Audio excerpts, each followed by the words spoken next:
Moral di Indonesia sudah tidak ada. Remaja, anggota geng remaja tewas mengejar pengemudi sedang soal. Kenapa gue bilang begitu? Ya karena emang sekarang faktanya banyak banget orang-orang yang nggak bermoral di luar sana. Lu pengen tahu contohnya? Contoh paling dekat adalah banyak berita kemarin, lu nggak mungkin nggak tahu soal Agus.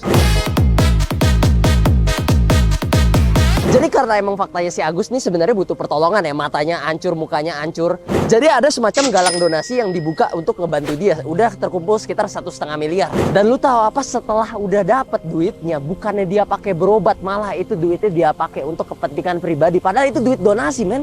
Goblok! Nah dari situ aja udah ngebuktiin kalau moral bangsa Indonesia tuh ngalamin kemunduran secara pesat banget dibandingkan yang dulu yang ibaratnya orangnya respect banget. Dan bukan gara-gara si Agus doang, di sini tuh ada banyak soal kasus-kasus korupsi 270 triliun, kasus timah lah, terus ada kasus pemerkosaan lah, kasus perselingkuhan juga banyak banget. Banyak lagi kasus bokep. Jangan deh ya.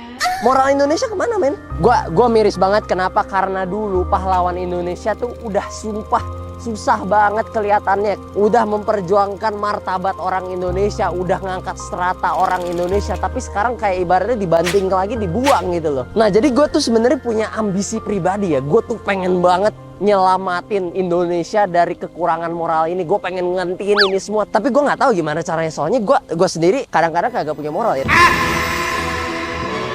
Dan gue bukan pahlawan, jadi gue nggak tahu gimana caranya. Nah, jadinya gue jadi mikir gimana kalau di video ini kita langsung belajar sama pahlawannya langsung gimana cara jadi pahlawan. Oke guys, ya udah, ayo gas. Kita lagi di track skateboard di Jakarta. Nah, ini tuh kita lagi pengen nyamperin salah satu pahlawan yang legend banget. Oh, sorry banget. Sorry banget. Kamu bisa ngomong maaf ya. Nah, ini dia yang kita cari. Lihat nih guys. Sah. Ini nggak mungkin lu pada nggak tahu karena ini adalah salah satu orang yang pengen kita ambil ilmunya, pengen kita serap, kita berguruin. Salah satu pahlawan paling legend di Indonesia yaitu Jenderal Sudirman.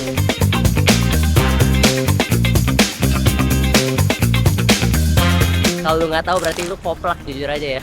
Fun fact ya, ini si Jenderal Sudirman ini tuh kan selalu hormat setiap saat ya. Tapi jarang banget ada orang yang ngehormatin dia balik gitu loh.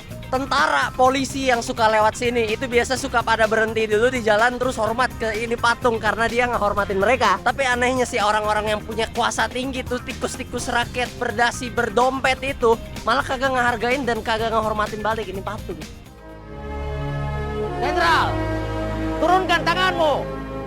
Apa yang kau hormati siang dan malam itu?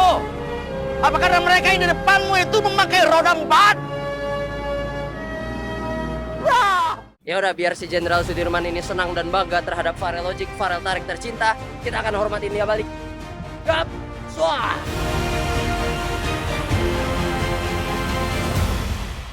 Nah tapi dari ini semua tuh gue tuh jadi mikir guys, gue tuh pengen banget sebenarnya ya gimana caranya bisa komunikasi sama Jenderal Sudirman, tapi ya mau gimana gitu. Padahal dia tuh pahlawan yang keren banget gitu, maksudnya kayak kami Tentara Republik Indonesia akan timbul dan tenggelam bersama negara. Hah? Astaga, gue barusan terhubung sama Jenderal Sudirman guys. Oh, astaga. Nah sumpah ya guys, ini si Jenderal Sudirman ini tuh kayak prestasinya banyak banget. Dia tuh pernah jadi pemimpin TKR untuk ngusir sekutu dari Indonesia. Habis itu dia pernah jadi pemimpin PETA untuk ngusir tentara Jepang juga dari Indonesia pas awal-awal proklamasi kemerdekaan. Habis itu terakhir dia pernah jadi pemimpin BKR kalau nggak salah. Tapi yang ini tuh sampai akhir hayatnya di tahun 1950. Dan ini tuh gimana ya, banyak banget prestasinya gitu. Udah jadi TKR, jadi pemimpin PETA, pemimpin BKR ya, Badan Keamanan Rakyat ya. Nah, si Jenderal Sudirman ini tuh lebih keren lagi karena dia tuh pencipta taktik gerilya. Itu tuh digunain untuk melawan Belanda pas lagi agresi militer kedua di tahun 1949. Lu kok hilang? Nah, si cara kerja taktiknya tuh begitu tuh. Jadi mereka tuh nyiapin semacam tempat persembunyian. Terus mereka ngumpet terus mereka muncul nyerang, terus ngumpet lagi, muncul nyerang, ngumpet, muncul nyerang, udah kayak petak umpet aja tuh. Nah, itu tuh yang bikin tentara Belanda tuh jadi kebingungan gitu guys. Stick to the plan. Jujur ya, menurut gue itu tuh jenius banget. Dan apalagi ya, si Jenderal Sudirman ini pernah juga satu kali, dia tuh udah bener-bener dikepung banget nih sama tentara Belanda. Ibaratnya kasarnya udah siap nunggu mati aja gitu. Karena lagi perang, udah dikepung, tiba-tiba mereka nyopotin kostum tentara, pakai baju ngaji, terus mereka tahlilan. Nah, kocak banget kan. Tapi mind blowingnya lagi itu teknik tuh bener-bener berhasil dan tentara Belanda beneran ngira mereka cuma orang biasa yang lagi tahlilan. Jadi kagak jadi dibunuh.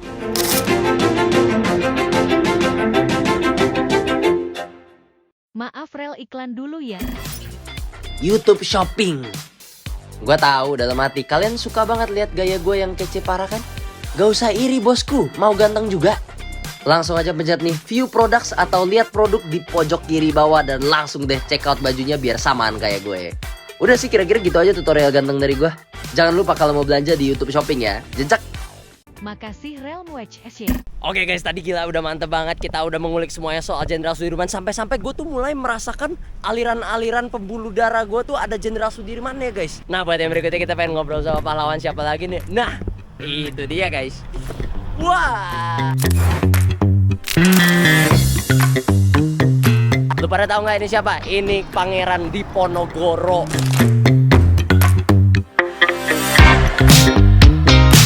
Iya bener banget, Pangeran Diponegoro. Gak mungkin lu pada nggak tahu, apalagi dia sampai ada filmnya kan. Orang yang ada di lukisan yang amat sangat terkenal yaitu penangkapan Pangeran Diponegoro oleh Raden Saleh. Ini orangnya nih. Nah, lukisan si Raden Saleh soal si Pangeran Diponegoro ini ngegambarin sebagai simbol perlawanan orang-orang Jawa yang lagi dikekang sama orang Belanda saat itu. Wah, mantep banget sih.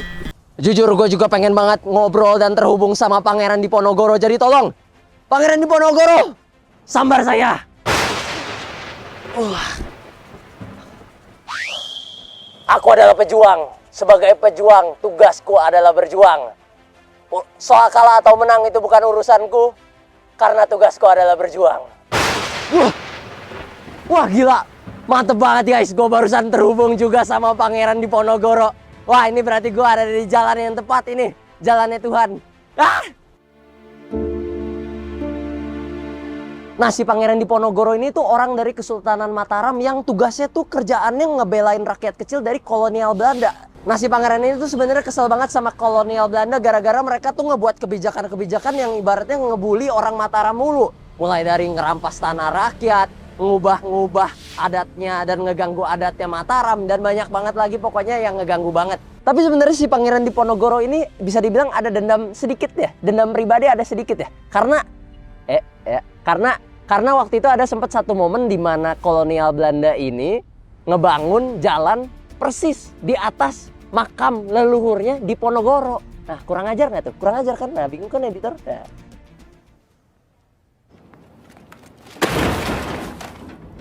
Nah, apalagi sih gara-gara si kasus ini nih sampai pecah yang namanya Perang Diponegoro atau Perang Jawa. Nah, si Perang Diponegoro ini tuh berlangsung sekitar dari 1825 sampai 1830. Itu kan cuma 5 tahun ya, tapi lu tahu korbannya ada berapa? Ada sekitar 200.000 orang sipil dan 7.000 tentara Jawa. Banyak banget, cuma 5 tahun loh. Tapi pada akhirnya layaknya jenderal yang bijak ya, Pangeran Diponegoro ini akhirnya setuju untuk berunding negosiasi perdamaian perang di tahun 1930 karena di situ udah banyak banget korban jiwa juga ya, sampai 207.000 orang, itu nggak masuk akal. Nah, akhirnya si Pangeran Diponegoro ini datang untuk berunding ketemu sama namanya Jenderal De Kock di tahun 1830. Nah, tapi lagi-lagi kolonial Belanda ini agak nyebelin ya, mereka curang. Pangeran Diponegoro datang untuk diskusi, untuk berunding, tapi datang-datang tiba-tiba disergap, ditangkep. Gimana? Gak tahu, tanya yang mau tanya saya. Nah, si momen penangkapan itu tuh yang sekarang jadi lukisan legend banget, namanya lukisan penangkapan Diponegoro oleh karyanya Raden Saleh. Nah, jujur ya, tapi kalau ngelihat lukisannya, itu lukisan lumayan badass banget ya, lumayan keren ya. Si Pangeran Diponegoro tuh kesannya kayak bah gini, gagah banget ya, kayak nantangin orang Belanda. Terus orang Belandanya tuh digambarin tuh kayak Chibi. Lu tahu Chibi nggak? Itu kayak karya Jepang yang orang kepalanya gede-gede, badannya kecil-kecil. Nah, kayak gitu. Orang Belandanya jadi gemoy di situ. Dan lu tahu lebih gilanya lagi, si Raden Saleh ini abis dia gambar, ibaratnya itu gambar perlawanan, gambar yang merupakan penghinaan ke Belanda. itu gambar, lukisan malah langsung dikirimin ke Belanda untuk dikasih langsung ke Raja Willem ketiga. Ya, walaupun pada akhirnya di tahun 1978 itu lukisan dikirim balik sama orang Belanda langsung ke Indonesia dan sekarang itu dipajang di Museum Kepresidenan. Ya, dan parahnya lagi si penangkapan ini tuh bisa dibilang apesnya si Pangeran Diponegoro. Kenapa? Karena abis dia ditangkap, dia tuh dikirim ke Makassar untuk diasingkan sampai dia wafat di sana.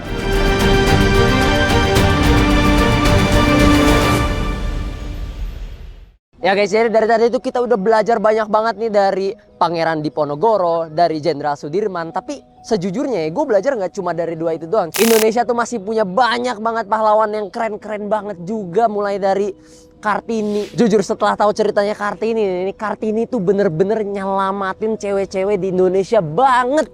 Lo bayangin sekarang cewek-cewek tuh pada bisa kerja, bisa sekolah, bisa tiktokan, bisa joget-joget segala macam. Itu tuh kerjaannya dari Kartini. Belum lagi juga ada orang-orang kayak Ki Hajar Dewantara yang ngemajuin pendidikan di Indonesia. Ada lagi juga Muhammad Hatta yang bukan cuma wakil presiden doang, tapi dia juga bapak koperasi Indonesia yang bikin koperasi di Indonesia jadi kayak sekarang. Dan juga yang ikonik banget, Bapak Insinyur Soekarno yang bacain proklamasi Indonesia serta presiden pertama Indonesia. Terus kayak Sayuti Melik yang ngetik naskah proklamasi. Lu lihat aja kalau Sayuti Melik ngetik naskah proklamasi, kalau lu pada ngetiknya apa? Hate speech, gosip, gosipin gua. Oke, dari tadi kita udah belajar mulu nih soal pahlawan. Jadi ini sekarang saatnya untuk kita yang jadi pahlawan, oke? Wah, sekarang saya sudah menjadi super jejak. Oke, sekarang kita pengen menyebarkan semangat Hari Pahlawan ke orang-orang sekitar. Mari kita mulai.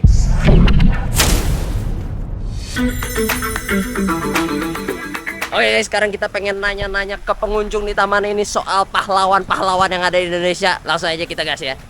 Bang, sorry bang, gue mau nanya. Nama lu siapa? Nama saya Irsa. Aku namanya Hani.